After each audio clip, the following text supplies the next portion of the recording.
ઘણા વખત પહેલાની વાત છે. દિવસ નામનો એક માણસ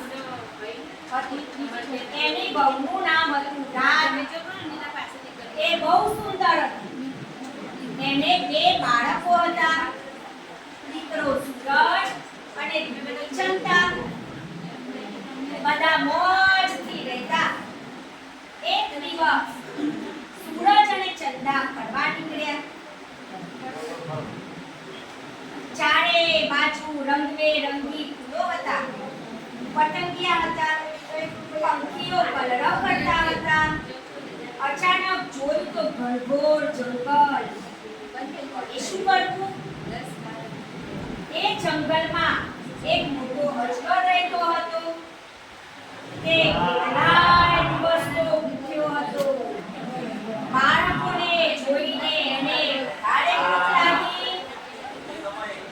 અજગર સૂરજ અને ચંદાની પાસે ગયો. એક ઝપાટાનો બંનેને ગળી ગયો. સરસ જમણ હતું. આરામ કરવા અજગર નદી કિનારે ગયો. આ બાજુ દિવસ અને રાત ચિંતાનો પાર નહીં. બાળકોને શોધી શોધીને થાક્યા. એક ઝાડની નીચે બેઠા. ઝાડની ડાળ પર બે કાગડા હતા. એમણે અજગરને જોયેલો. એક કાગડાએ કહી દીધું કે સૂરજ અને ચંદા તો અજગરના પેટમાં છે. દિવસ અને રાત ગભરાયા. રાત તેની બહેન ઊંઘ પાસે ગઈ. ઊંઘે સરસ રસ્તો કાઢ્યો. હું અજગરને ઉગાડી દઈશ, તું સૂરજ અને ચંદાને બહાર કાઢી લેજે. પછી એ લોકો જંગલમાં ગયા. તમારે ત્રણે સાથે જવાનું. ઊંઘ હળવેથી અજગરની આંખોમાં ઘૂસી ગઈ. અજગર મોટું બગાસું ખાધું અને મોઢું ખુલ્લું રાખીને સૂઈ ગયો. રાત અજગરની ઉપર પડી.